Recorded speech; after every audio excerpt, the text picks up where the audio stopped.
பாஜக எப்படி எல்லா எலெக்ஷன்லயும் வெற்றி பெறாங்க? பாஜகவோட வெற்றி ரகசியம் என்னன்னு பல பேர் கேள்வி கேட்கலாம். பாஜக இளைஞர்களுக்கு முக்கியத்துவம் கொடுக்கக்கூடிய கட்சி.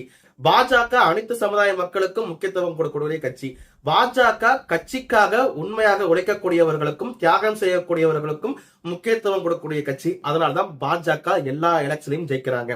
உதாரணத்துக்கு பீகார் நடந்த சட்டமன்ற தேர்தலில் அலிநகர் சட்டமன்ற தொகுதியில் 25 வயசான மைதிலி தாக்கர் எனக்கூடிய ஒரு பெண் வேட்பாளரை நிப்பாட்டி பாஜக ஜெயிச்சு காமியிருக்காங்க. பாஜக சார்பான மைதிலி தாக்கரோட அப்பா பாஜக கிடையாது, மைதிலி தாக்கரோட தாத்தா பாஜக கிடையாது, மைதிலி தாக்கரோட அண்ணா பாஜக கிடையாது. மைதிலி தாக்கர் ஒரு நாட்டுப்புற பாடகியாக இருக்காங்க. அவங்களுக்கும் அவங்க கலைக்கும் முக்கியத்துவம் கொடுக்கணும், அவங்களுக்கு ஒரு பிரதிநிதித்துவம் கொடுக்கணும்ன்றதுக்காக பாஜக 25 வயது ஆன மைதிலி தாக்கருக்கு வாய்ப்பளிச்சிருக்காங்க.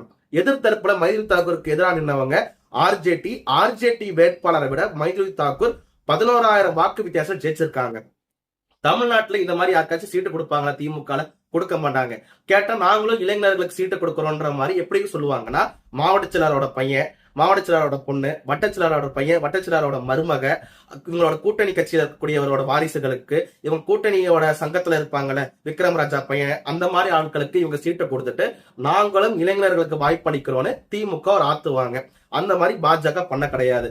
ஏன் 2019 தேஜஸ்வி சூர்யா அவர்களுக்கு பெங்களூர் பார்லிமெண்ட் எலெக்ஷன் நிற்கும் பொழுது அவரோட வயசு 28 வயசு. 28 வயசான தேஜஸ்வி சூர்யா அவர்களை பார்லிமெண்ட் எலெக்ஷன்ல நிப்பாட்டி இன்னைக்கு அவர் பாஜகவின் இளைஞரணியோட தேசிய தலைவராக இருக்காரு. பாஜக அடுத்தடுத்த ஜெனரேஷனுக்கு உண்டான தலைவர்களை உருவாக்கிட்டு இருக்கு. அதே மாதிரி வயசு வித்தியாசம் பார்க்காம திறமசாலிகளுக்கு வாய்ப்பளிக்கிறாங்க. அதனாலதான் பாஜக ஜெயிக்குது.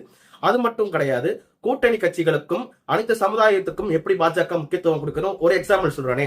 லோக் ஜனசக்தி எல்லாருக்கும் தெரியும், சிராக் பாஸ்வான் அவரோட கட்சி.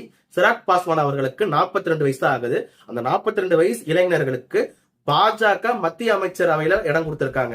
சிராக் பாஸ்வான் அவர்களோட கட்சிக்கு 2024 5 MP சீட்டு கொடுக்கறாங்க. 5லயும் சிராக் பாஸ்வான் அவர்கள் ஜெயிக்கிறாரு.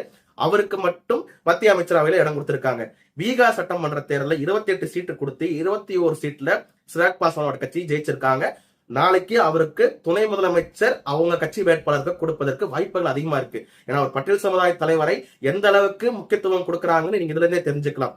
ஏன் தமிழ்நாட்டுல ஒரே ஒரு கேள்வி கேட்கிறேனே, Stalin photo, Thirumavalavan photo, Selva Perunthagai photo, Athiyaman photo, இவங்க போட்டோவும் எல்லாத்தையும் ஒரே நேர்கோட்டுல ஒரே சைஸ்ல போட்டு இவங்களால போஸ்டர் அடிக்க முடியுமா? அந்த அளவுக்கு இவங்க ஜாதி சுதந்திரம் கொடுக்கறாங்கன்னு கேட்டா கிடையாது. இவங்க வந்துட்டு சாதி தீண்டாமை பார்க்கக்கூடிய கட்சியா திமுக வச்சுட்டு பாஜகவை ஜாதி தீண்டாமை கட்சின்னு சொல்லுவாங்க. இப்ப சொல்லுங்க, பாஜகவின் தேர்தல் ரகசியம் இதுதானே?